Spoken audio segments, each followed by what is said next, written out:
Uniclair, like Eclair. I like Eclairs.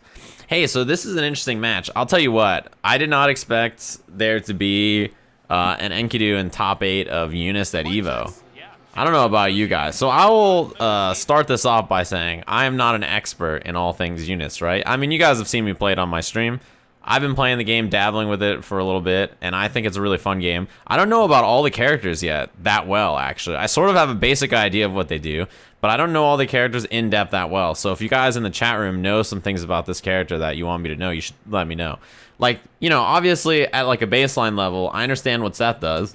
I know how his projectiles work and how they fire and how they are useful to extend combos and pressure, and you can use those crazy setups with them. And I know Enkidu has his up kicks and he has his counter, and I know how some of his like overhead low series work as well. So those are like the main things that I know about the character, right? Is that's what Enkidu is looking for. He's looking to stagger those hits and then find like a big fucking hit in the corner, do up kicks like 9 times, and then just explode you. He's definitely one of those, if he hits you, it might just be over, right? So yeah, and I know Ohittou, the Seth player here, is like, I think the strongest Seth in Japan, right? And he's like one of the highest on the leaderboard. Look at the hit stun on the orbs, by the way.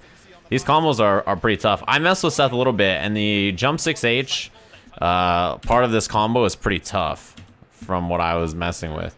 So look at, first of all, the hit stun is long enough that he can run the entire length of the screen and just be like, oh, cool, it's time for me to just combo.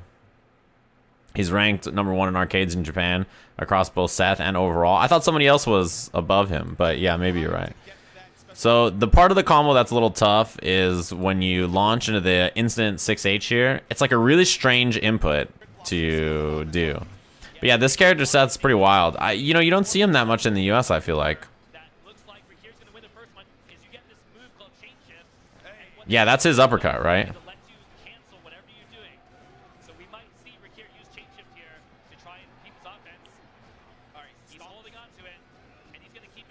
Man, one thing about the Japanese players, that's his force function. Oh, I see. Okay. One thing about the Japanese players in particular that I've always noticed in this game is that their defense is incredibly good. That is one thing that I feel like they are super impressive with. Every time I watch them play defense, it just feels like their decision making is like as perfect as it can be. That was a good block. I feel like that's one of those things that the first time you've ever seen it, it's going to hit you every time.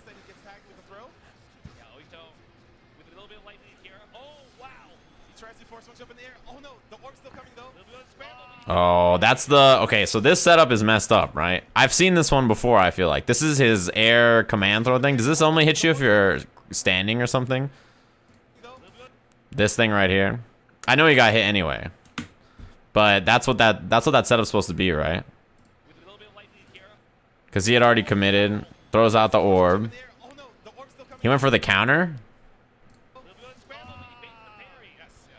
The dive is unblockable. You have to jump. If you get jumped, do you get hit by the orbs?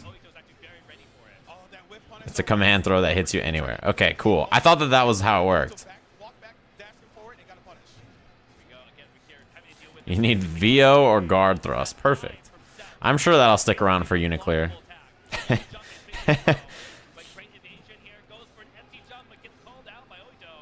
Oh, that's a drop. Oh, no. That sucks, dude.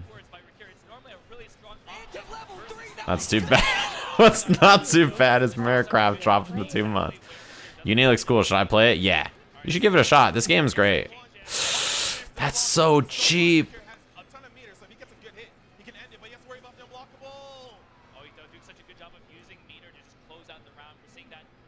I see. Well, to me, he seems like one of those... He seems like one of these characters where, like, even if the setups are fake, recognizing when they are or aren't fake is, like, pretty tough in real time. Like, and also, if you've seen the real setup before, then I imagine you will start to just be like, okay, well, it's going to be the same setup. And then by the time you realize it's not, it's maybe too late to react. Steve yelling, into level 3, let's go.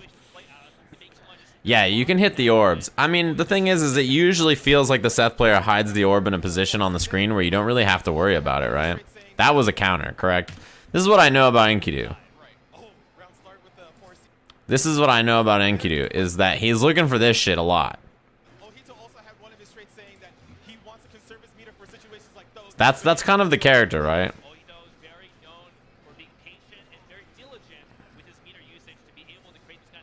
That's messed up. Wow, it breaks shields too. Yeah, I guess that makes sense because most throws are like that. Oh, is it a whiteboard done on the screen? Whoops, my bad.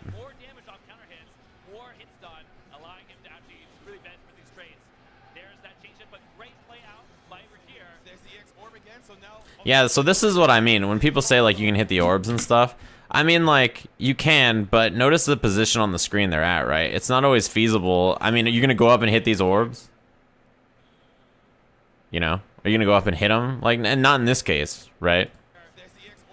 So now I feel like this is when you have free reign to run up and do what you want. He tried a defensive jump, like a defensive button when he was jumping back. That seems like a good idea. And then, yeah, back to the front.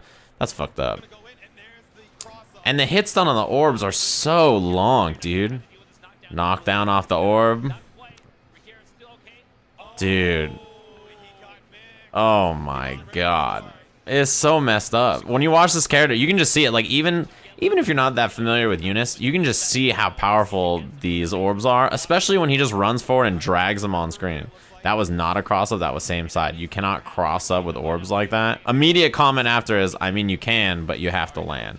So you have cross-up protection while he's in the air. It looks like Ohitou's going to win this Warple cycle once again.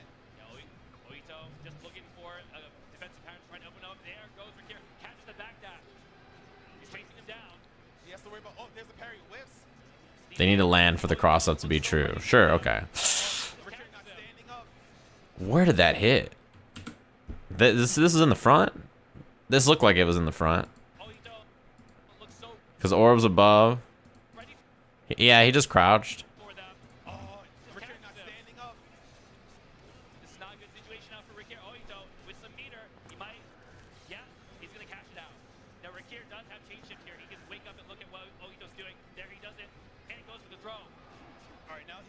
My question is, I have a question. What happens if he doesn't tech this, or he does tech this throw? Does the orb stay on the screen, or does initiating the throw get rid of it? I think that's how Byakuya's webs work, correct? Is that if you initiate the throw on him, the webs are removed? Even if the throw is teched? Yeah, that's what I thought. I think Byakuya's webs work the same way. So run up throw is a great idea there, right? Because you can basically guarantee that the orb won't affect you unless he up backs or like unless he evades the throw. Oh no. Wow, this motherfucker. That was some finesse. This character, man, this character is so good. It really feels like Enkidu is so, like the amount of firepower difference between the two of them is just so noticeable. This just clean is like, yeah, all right, nice veil off. Jumps back to the other side, orb hits. He only had 500 frames of hits done here to combo after, so it's like, you know. I'm sure even if he had a little bit of life, he would have maybe hit the combo. Damn. That was pretty rough. This is a pretty rough set to start on. Yeah, I mean, he just got run over. I don't blame him. I mean, it would have looked worse if it was me. There's a reason he's like the best Seth in the world, right? This character is so good. And also, the way that he moves, you can just feel the difference in how this character looks and moves with many of the other characters in the cast, right? It just feels like the playstyle. He's one of those characters that when you watch him, it's very clear that like his options and the way he moves is different from almost every other character. And so the way you have to fight him and the style of matchup you fight is always so strange. And characters like that, I feel like typically end up just being strong in the sense that like if you have to change your playstyle that much to fight them and you need very specific character matchup knowledge, they are tough for you to beat. If it's not a standard, like, this character fights like this kind of style, like, it takes a little extra adjusting to. Damn, that's too bad. Well, that was a beatdown. So, when I fight most characters in UNIST, I usually feel fine. It's like, there's parts about the matchup that I can see and figure out. Even if I'm fighting, like, a really good UNIST player, there's like, I'm like, okay, well, I saw what happened there, and now I know that I can do this, or on this space I can do this, or I can fight the neutral in this way and fight this. But when you fight Seth, it's definitely one of those characters where I'm like, I don't know what the fuck's going on here. All right, well, I'm going to try to scramble and air-to-air him. I'm going to try to hit the orb and then go this way. I'm going to try to run up anti-air. Like, when I watched Clearland fight Seth, I felt like, I was like, okay, well, most of the ideas I had, I seemed like I was on the right track, but he just did it a million times better. So, you know.